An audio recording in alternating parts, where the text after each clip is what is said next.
Hey, Mikko, thanks so much for being on the podcast. Hi, Brian. Good to be here. Thank you.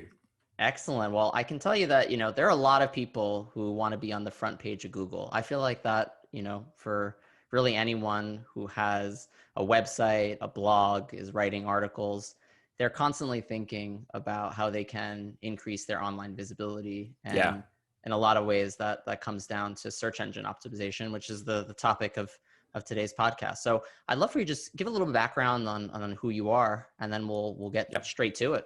Yeah, sure thing. Sure thing. So my career has been mostly in business of technology. I started at Google in the early years of Google as a product marketing manager.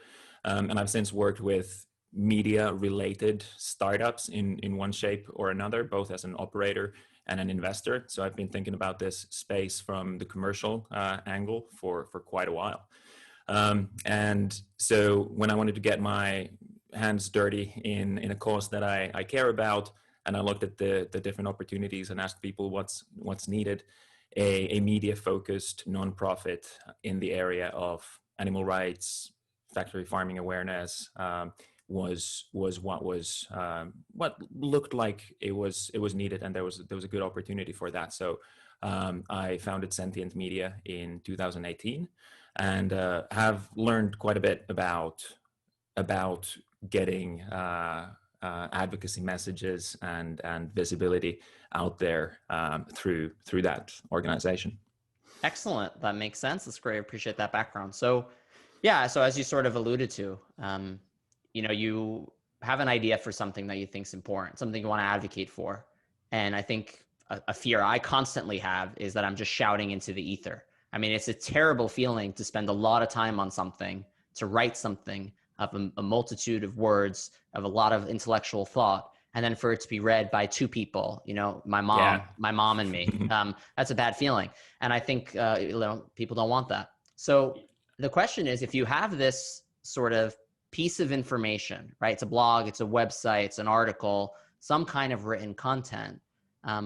What's the thinking, the first step in thinking about how to design this piece of writing in such a way that it's going to appear at the top of search engines and other media that we might talk about? Yeah. That's a good way to frame this. It may seem like it's difficult to get your voice heard with 1 billion plus people online, making their opinions heard very often. But I've been surprised to see how much low-hanging fruit there is for advocacy organizations, especially in digital visibility, specifically with search engines, and that's exciting, because I think it's a neglected area, and I think there's a lot of organizations that can, and individuals as well, that can probably do a better job at that pretty easily, just by applying a couple of principles, but then also like practical steps that I'll go through. And the interesting thing, go ahead. When you say low-hanging fruit, you mean, this is not the method per se, but when you say low-hanging fruit, you mean that people will search for certain words or phrases in a search engine like Google, and that the content that we think is important related to ending factory farming, reducing societal consumption of animal products is not coming up as effectively as it could? Or what do you mean by low-hanging fruit? Yeah, there are a lot of different opportunities that might not be immediately apparent, where the message of this movement, and this applies across different movements, like applies elsewhere as well, can be essentially, the message can be placed better and in multiple places in a way that has not been done very much in the past. And with that, what we can achieve is, so both like on a tactical level to actually get more visibility to our content, to our blog posts and websites and so forth, but also to start to reframe the discussion about these issues. So to give you, you mentioned factory farming. To give you a practical example of that,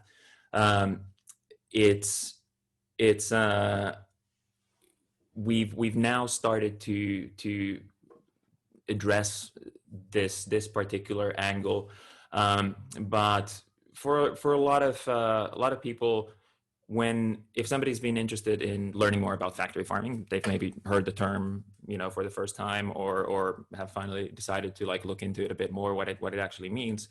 If you search factory farming, the kind of the default that you'd find would be the industry perspective, the producer perspective, and the consumer perspective as well.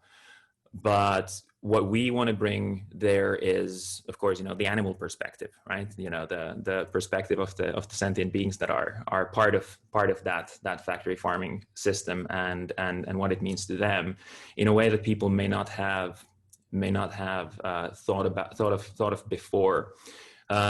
We can go more granular from that example. You can think about like a certain type of animal farming or animal agriculture, where people might be looking for information about like adjacent topics, where the animal viewpoint, if you will, would also be relevant. Extra bit of framing for that topic that is not otherwise made available and is difficult to find.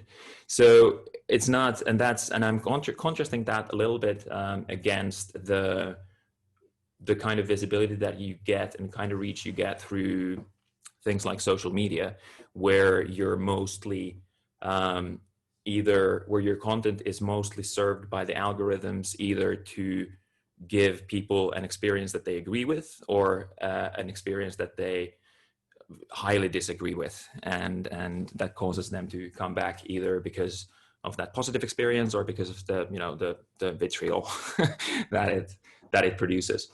And with search engines like Google, and I'll keep using Google as an example. Obviously, it's the biggest, though the same principles work for like Microsoft Bing, which powers about a quarter or a fifth of US market search results. What Google's algorithm, in plural, I just probably keep talking about a singular algorithm, what it tries to do is mimic or reflect the behavior and intent of the human user as closely as possible. And I think that's like the first thing that I want to get across if you're thinking about how to get more visibility, how to create content that is essentially liked by the algorithm, is to keep in mind that what the algorithm is trying to do is it's trying to understand like what do real people actually want, like what's really valuable for real people. And it's not quite there yet, but I wouldn't bet against algorithmic development. It will get better and better all the time, but that kind of framing of what you're writing, essentially, and how you're writing it is important for your likely success when it comes to those Google rankings, for example. And just to drill on that, this is to say, as a cautionary tale, that the story of how to increase your digital visibility is not necessarily just to throw keywords randomly into your article or your website, hoping that will trick a search engine into thinking that it's highly relevant. Is that fair to say? And I mean, that, to be honest, that's my understanding of search engine optimization. So we're about to, I imagine I'm not alone, and learning more about how to create that experience for Google where it aligns with what, as you said, humans want. I think will be the focus of the episode, but just want to make sure that's you're right. The not to do part. Yeah, you're right. Yeah, that's a good way to put it. The idea of search engine optimization, or SEO as it's often called, is a little bit of a mixed bag of different techniques and strategies. And yeah, your example of assuming that, if I use the keyword that I want to, show up for in the first page of Google, if I use that, like 10 times in the first like 4 paragraphs or something like that, or if I put it in the headlines, or if I put it in the, the URL and so forth, it's going to, that's what's going to do the trick. And there may be correlations like that still. And I say still because these things keep changing. Like Google keeps changing its algorithms, for example, to better reflect real human behavior. And like in the past, let's say like 15 years ago, that kind of like keyword stuffing technique that probably worked pretty well. And properties that relied on techniques like that to rank really well in Google have seen their fortunes decline when Google changes its algorithms and figures out that maybe this kind of keyword stuffing in content actually isn't the kind of articles that real humans want to read. So in that sense, I guess one way to say it is that you shouldn't try to game the algorithms. Like that's usually a bad idea. You may get short-term gains from that. But it may actually result in long-term problems if you try to do that. I see. Okay. All right. Well, now that we know not what to do, so yeah, let's get to it. I'm sitting at my computer. I'm about to create a website. I'm about to type an article up. I'm about to launch my blog. What do I need to know as a kind of first step in how to move forward with this? Yeah. Cool.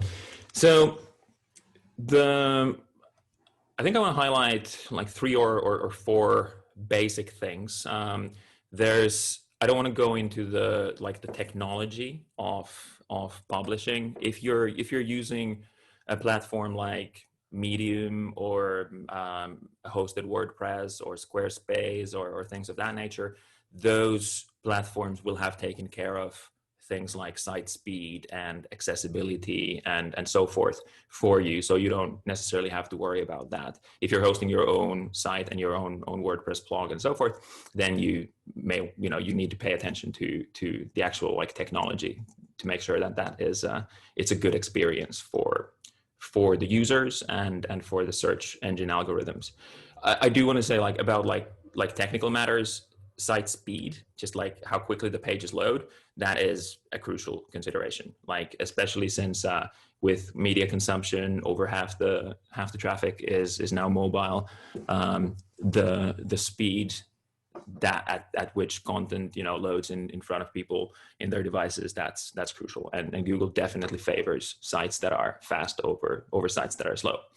So given that, just like really quickly, what are some of the things that increase site speed? What decrease site speed are large images. So image formats that are not meant for the purpose that they're used for. An example would be just like image file types like PNG versions of photos are often much heavier than JPEG versions, which also have better compression in them. PNG is meant for simpler vector style. It's not a vector format, but vector style images like charts or graphs or that nature. So that's an easy way to hamper your site speed, is by using images that are too big. Another one would be perhaps just loading too much, too many different features. If you put lots of different widgets. I'm old enough to remember the GeoCities and Angel Fire style websites. That gave you the weather and what the person was listening to at the moment, and what their dog ate yesterday and so forth, from different widgets that you'd have to load all separately. So but that's that's less of a problem these days. Making sure that your site works well. It's just having a reasonably good hosting company. These are becoming increasingly non-issues. these things. Good. So I strongly recommend that you focus on the quality of the content that you write, and not so much like the technology of your platform. Cool. Okay. All right. Back to scheduled programming. So you're saying Yes. there are three or four key points you wanted to cover. Yeah. So the first one is that this is slightly counterintuitive, but the length of a piece of content often correlates with the value of that piece. It's not equivalent to that, but if you write a longer piece, let's say 2,000 words about a topic, and the other articles out there are, say, like 500, 800 words or so, you have a much better chance of ranking well in the search results for a couple of reasons. So first of all, just having more words gives you more opportunities to talk about the topic that you want to rank well for.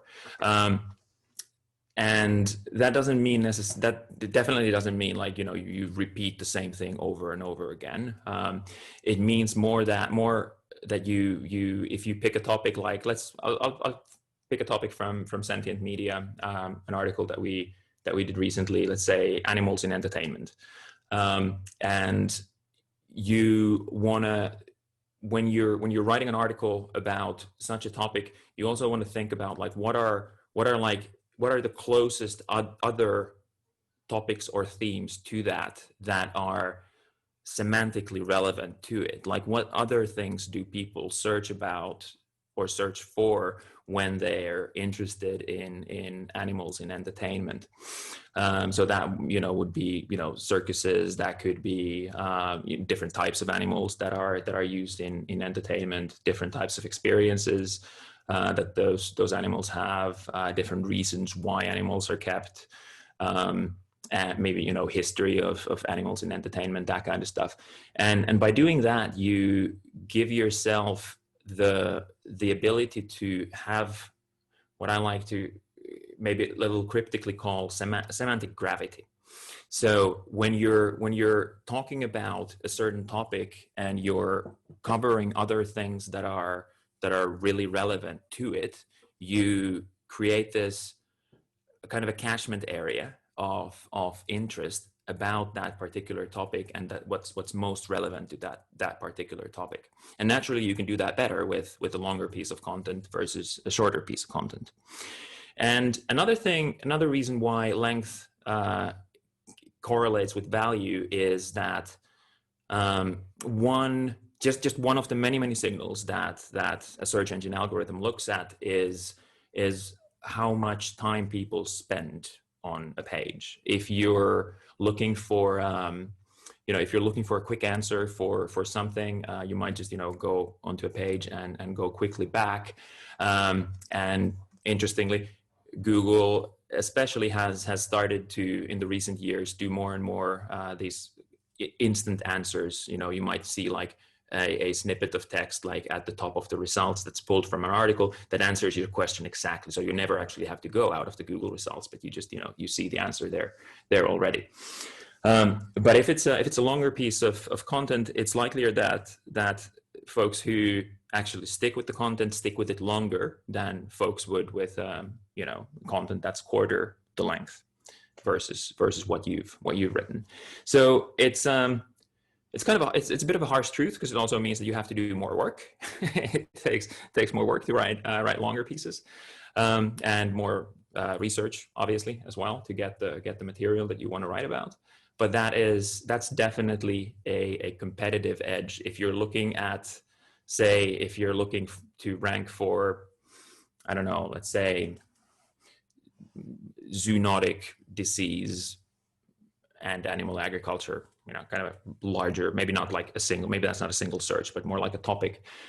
You'd want to do searches for that and see what's on the first page of Google, like how long are those articles, and try to kind of gauge the competition of like what you're against if you want to rank well in Google for that kind of a search. Meaning, so is this both for selecting keywords and topics that might be relevant. So for example, the comment about the circuses, we have intuitions about what might be relevant. So when you asked that question, elephants came to mind for me in circuses, or Barnum and Bailey came to mind. Are there ways to actually develop those, semantic priorities in a more targeted way? Like, can you mentioned like searching on Google? Are there other things you can do to kind of figure that out? Yeah. So Google itself gives us 3 really good ways to figure that out. To both figure out like selecting search terms. So figuring out like, is this actually a contest that I want to get into? If it's a search that would be highly commercially relevant as well. Let's say around pet food, for example, meaning that there would be a lot of players there with, high value commercial interests in being on the first page of Google. That's going to be a very, very difficult, contest for you to get into. Whereas if it's something a little more, not something where anybody's trying to sell something off the first page of Google already, like animals and entertainment, for instance, it's going to be much easier. So that's kind of the first thing that you want to figure out. And the second thing is figuring out looking at the competition. So just looking at what's on the first page of Google, what does it look like, and how long those pieces are, and also like what's the general quality of those pieces.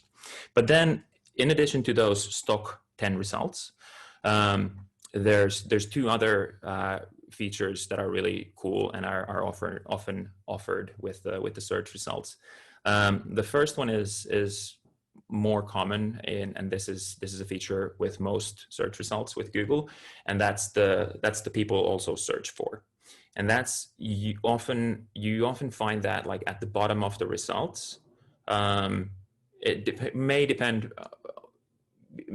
Like different search engines might show that, like in the sidebar sometimes or something like that. But in Google's case, it's mostly at the bottom of the results.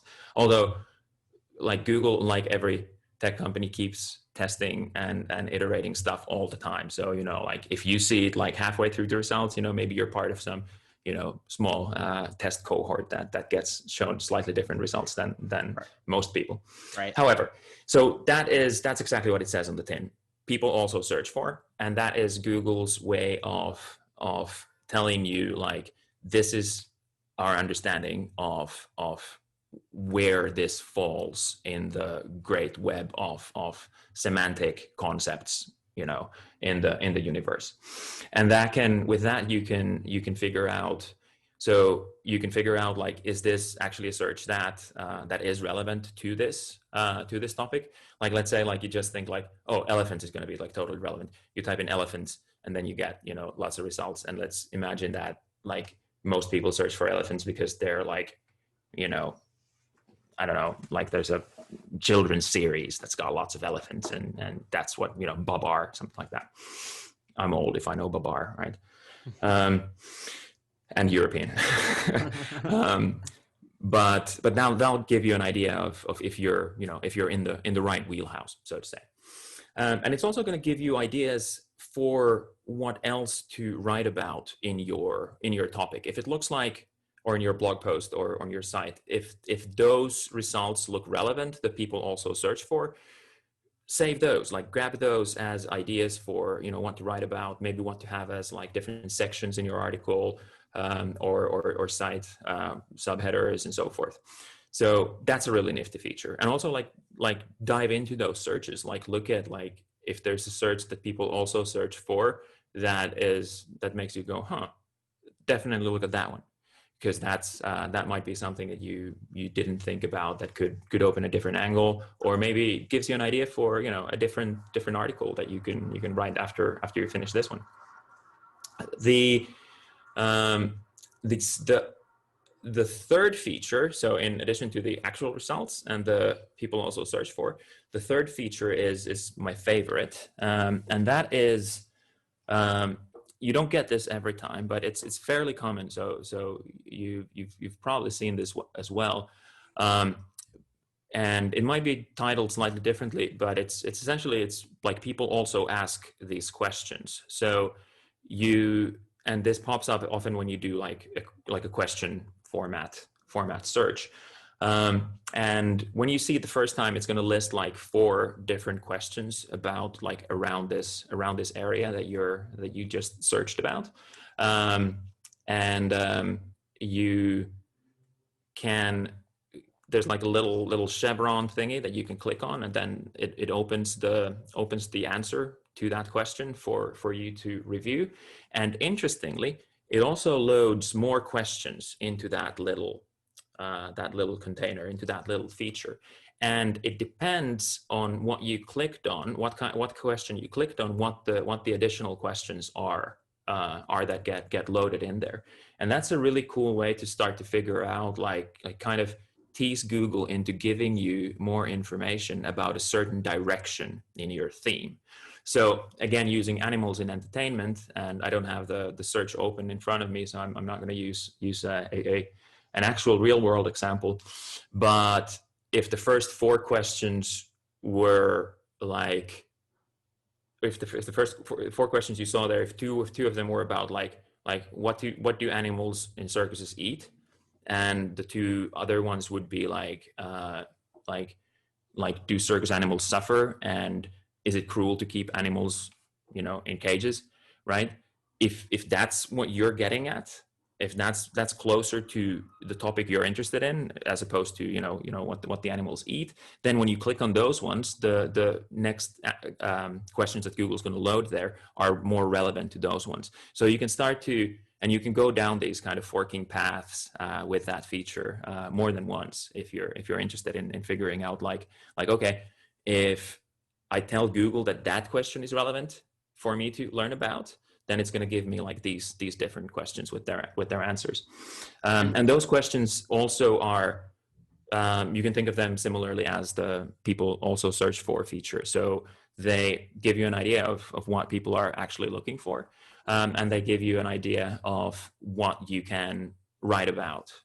And I just want to make sure the assumption is correct here, that those things that are popping up at the bottom of the page on Google, or these questions, the reason they're popping up is because they are highly searched or relevant terms, questions, and so on. Yeah. That's why it's prioritizing those, right? Yeah. Okay. Yeah, that's Google's best bet as to what you're trying to figure out. And then on the topic of the length. So what's really interesting to me is that I have to admit, my intuition was 500 words, 600 words, maybe, because no one reads 2,000 words. Very few people will actually take the time. I can barely get through 140 characters without my brain wondering if I should be on to the next tweet. But I'm just trying to understand this part because it's counterintuitive to me. Is the idea that there are going to be those people that will click off, and they would click off. Maybe they'd click off of 50 words or 100 words. They're just going to see the very high level point and then they're gone. But there's this other subsection of people that will actually read the entire piece or read a significant portion of the piece, and better to keep them online for as long as possible. Or why? Yeah. Is that the point? Yeah. Why that length? I think that's a good explanation.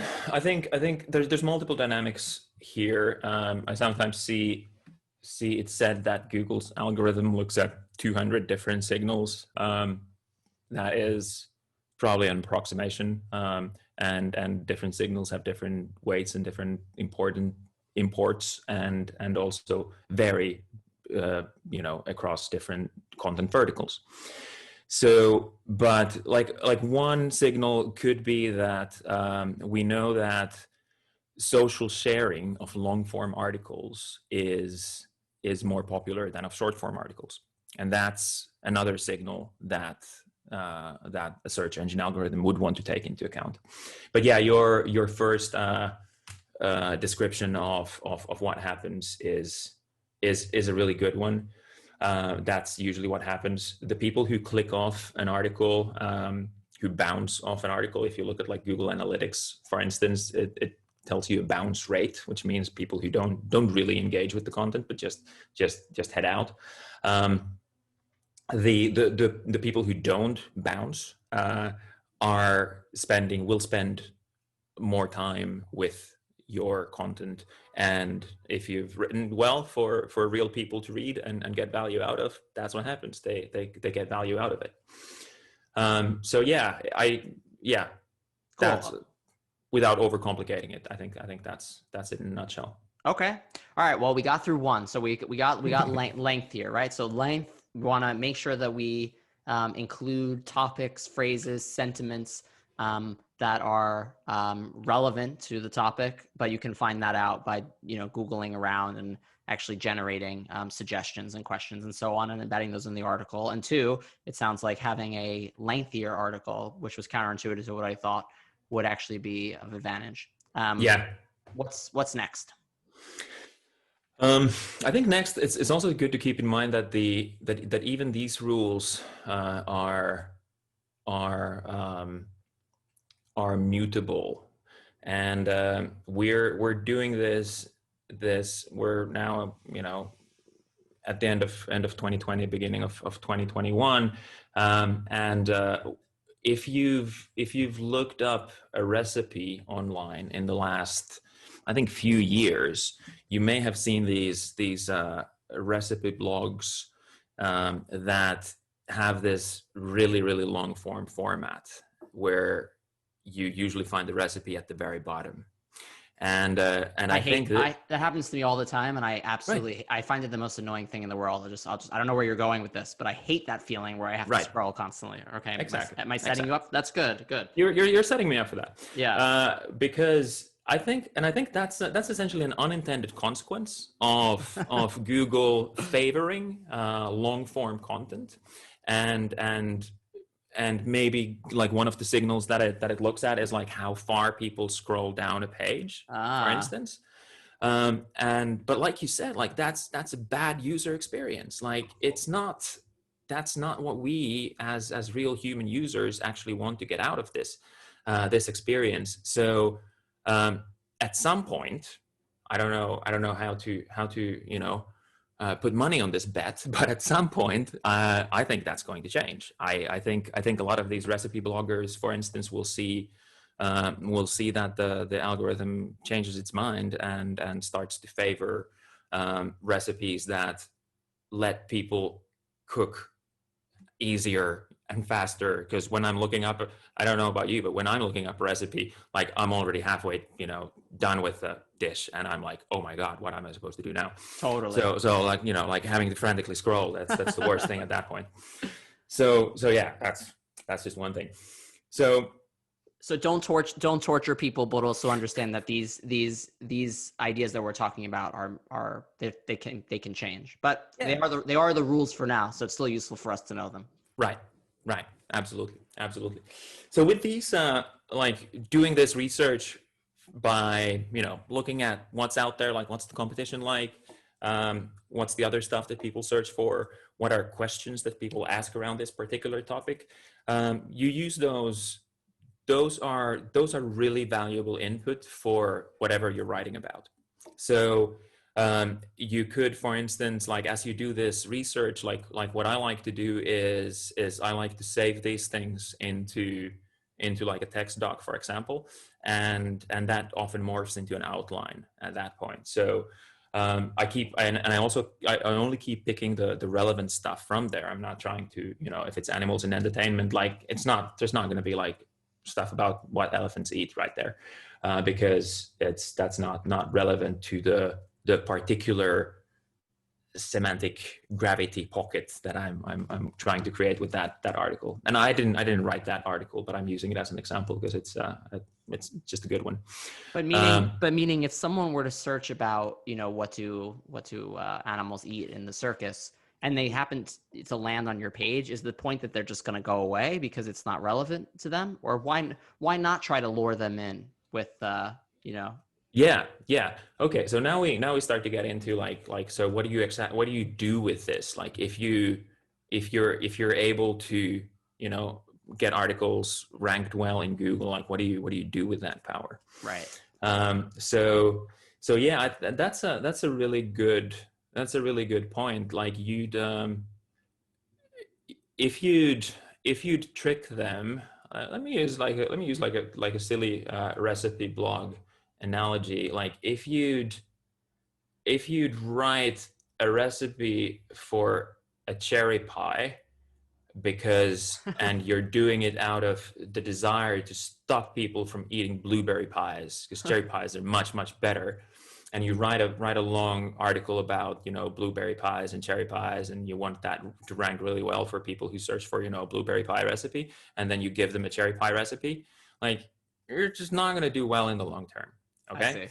So let's still keep in mind what the actual person wants when they search for information. But they want something I don't want them to want. That's not enough. Right. That you can't control people. Right. Yeah. So here, and I think this is unique to advocacy organizations, and this is I think an interesting way to think about search engine visibility and getting placed well on the first page of Google, is that what if it doesn't matter if those people get into your page that are looking for something that's adjacent to it, but not something that they need to know about right now. For instance, if someone, so like this would be like one dynamic where we can instigate change is like if you're looking for information about poultry farming, you might be doing that because you've got homework about poultry farming. You might be doing that because you want to figure out how much poultry farming goes on globally or in your state, or you might be looking that up because you're considering becoming a poultry farmer. In none of these cases would a long article detailing the animal experience in poultry farms, would that be, for the most searchers, would that be a relevant like first read for you to go into? But just being present on that first page with one article, preferably more than one article, from multiple different sources, is a way of reframing this, is a way of keep getting these topics seen, like very literally, like you have the article of the reality of what happens on chicken farms, like factory farmed chickens, and what the conditions are like and so forth, and it's essentially an impression that may not result in an action at that point. But it's one way of starting to reframe the discussion around these topics. It's bringing these topics into awareness, first of all, and you need awareness before anything else can happen. I think I get it here. There's a difference between someone searching for something that's very specific to what they want versus they have a question or a wondering, right? I mean, if someone types, "What does climate change have to do with meat?" Yep. That is a great opportunity to not have the article come up that says crazy vegans have distorted the science around, our diet and its impact on the planet, when we know for sure that there's no correlation between that at all. We don't want that to come up, right? Mm-hmm. Because that's going to feed a different impression. So that makes sense to me. It sounds like there are lots of cases I can imagine where, someone searches for something and here's an opportunity to present information that will not only get them to click the article, which I understand is half or a certain portion of the battle, but you're right. Yeah. It's not enough. It's not enough if people see it. We also want them to engage with it, think about it, and then ultimately, perhaps down the line, change their thinking or behavior. So I think that's a really fair point. And I will if I ever have an apple pie recipe, I will not embed keywords for blueberry pie. I promise. Yeah. So that's and especially in this in like when you look at search results today, and when you think of like what are search engines trying to do, what's the experience that they're trying to give people, if it's a specific question, for instance, they often try to answer that right away on on the first page. If you search for something that has like a specific numeric answer, like what's the population of the US, like you'll get that like an answer box at the top of the results immediately. And they'll do that for anything where they have a very good probability of that answer being relevant, and they keep getting better and better at that. Interestingly, those instant answers, I'll call them that, are also very often, those are the default ones that voice powered assistants will use. So if you ask, I'm not going to say its name because it's going to wake up in the kitchen, but if you ask like Amazon's version of it or Google's version or Apple's version, if you ask that same question that you type into Google, it's probably that instant answer box that's going to fuel the answer that assistant gives you. It's interesting. I didn't know that. So, yeah. But so it sounds like part of the advocacy goal here is to, and then we should, before we run out of time, should talk if there's any other practical steps. But what I'm starting to learn from you is this higher level thinking around search engine optimization, because it's not just about getting your article to be number one. Mm-hmm. It's about identifying white space where there are questions or semantic concepts that are either they're not being satisfied to our desire. So the information that's being provided is not what we want it to be, or at least there's opportunities to make it stronger. And you can identify those and then design your articles and your websites and contents accordingly, if I'm understanding you correctly. Yeah. Yeah. That's a very good way to put it in a nutshell. Yeah. Okay. Huh. Yeah. Interesting. So, all right. So, but we talked about like, the search terms, the length of the article, and then really just trying to figure out what it is that you want to address from an advocacy perspective and doing it in a strategic way. So we talked about it may not be very effective if someone wants to know what to feed elephants, to have it be, in that keyword, that phrase embedded in the article. Is there anything else that people should be thinking about when they're setting out to design content? Yeah, I think, I don't want to sound like a broken record with this, emphasizing the human experience, but just as you mentioned, bouncing, for instance, so people like clicking out of a page immediately when they land on that, that tells you how important also for search engine rankings, the first half a second of experience is that somebody has on the page. So like whatever is above the fold, which is like from like the old days of getting folded newspapers, like whatever is above the fold, whatever is like in the first screen before you do any scrolling, like that affects whether people will stay on that page or not massively. So that is just like the first sentence is the most important one of any article or book. The first half a second, and I don't know if it's half a second, I'll just use that as an example, is the most important half a second that a user will spend on the page.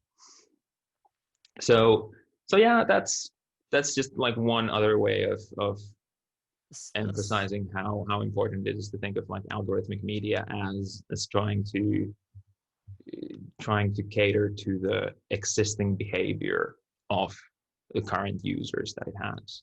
And when you talk about above the fold, I assume the subject line and also the kind of excerpt is also important, or yeah. I think that'll depend. A strong image that doesn't turn people off is often important, and that depends on who you most want to engage with the page. If you're writing content for animal rights advocates, for example, maybe the imagery that they'd expect to see would be slightly different than what you would if you're writing for someone who might be looking up things to do with like switching to plant-based diets or so forth for the first time in their lives after seeing a documentary like Game Changers, something like that. So, but yeah, the title, giving people an idea of what they're about to get into, and making them feel like they're in good hands, like they can trust you, they can trust the platform that they're about to read, and that they're going to have a good experience. The when you put and hopefully, like, when I describe that, and you imagine your own experience on a website, again, the speed of just like how quickly that website loads, that's also crucial to, like, your experience.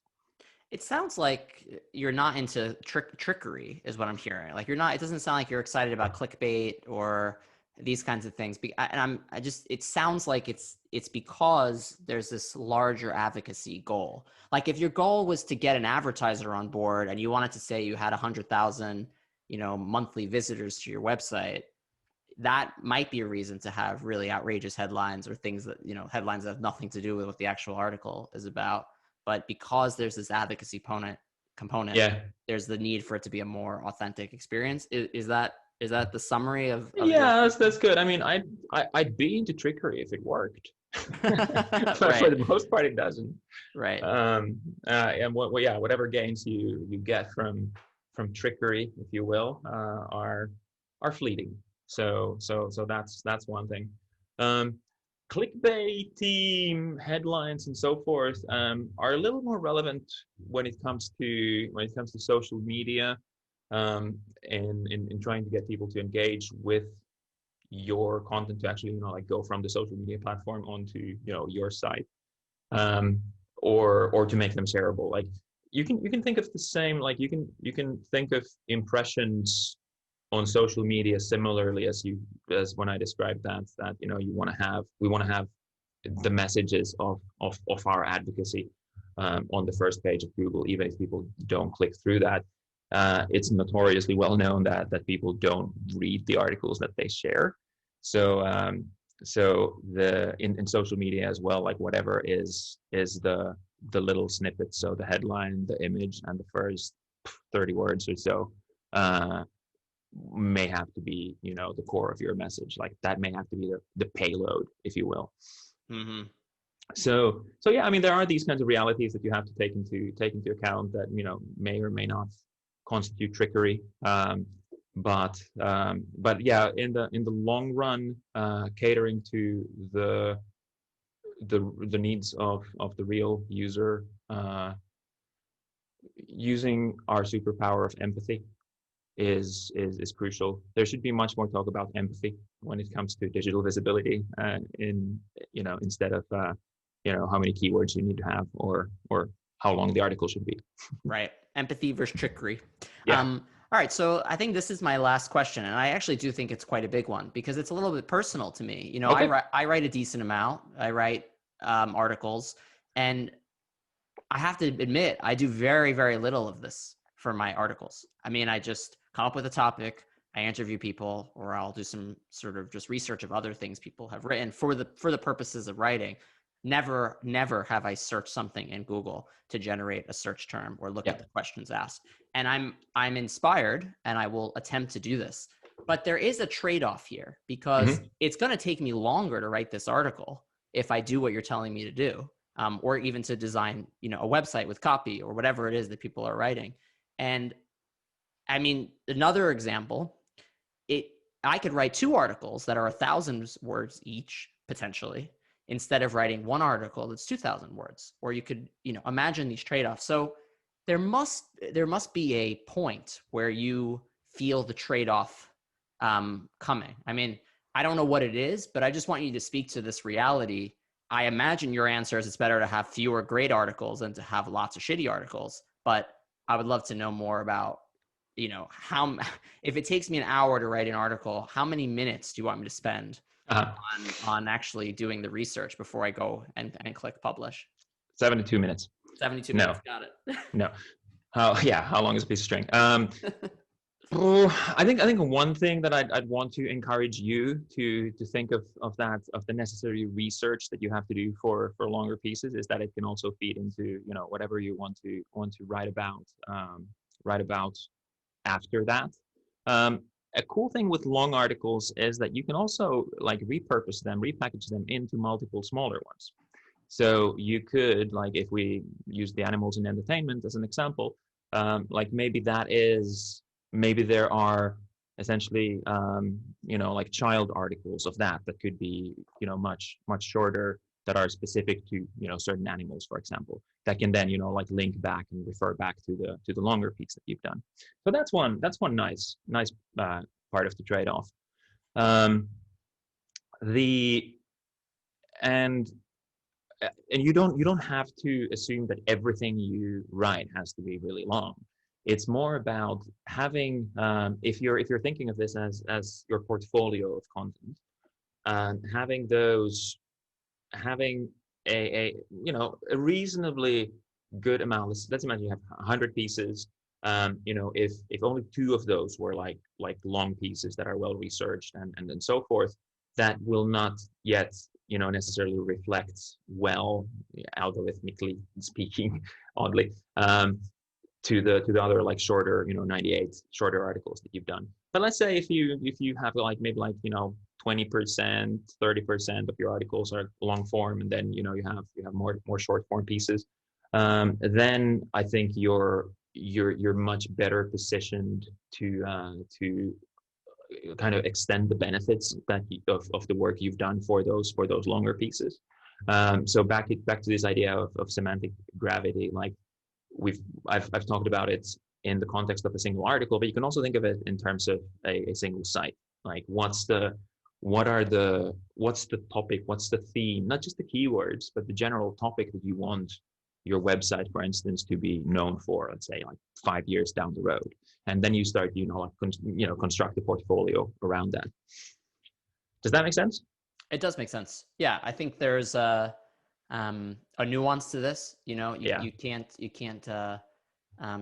can't be all about the research. You have to do some amount of just churning out pieces. But what I have learned from you today is about being a little bit more thoughtful prior to writing or while writing, and also seeking out opportunities. I've had lots of moments where I don't know what to write. I mean, it happens. I have sort of like, okay, what should I write about now? I text 10 of my friends. My poor friends will be spared. I can just go to Google and, look at what other people in the masses are thinking about. Yeah. So I really appreciate you being on the podcast. For those who are excited to write and are empathetic, I look forward to seeing you on the front page of Google and other search engines. Thanks, Mikko, and we'll look forward to seeing you next time. Perfect. Thank you so much, Brian.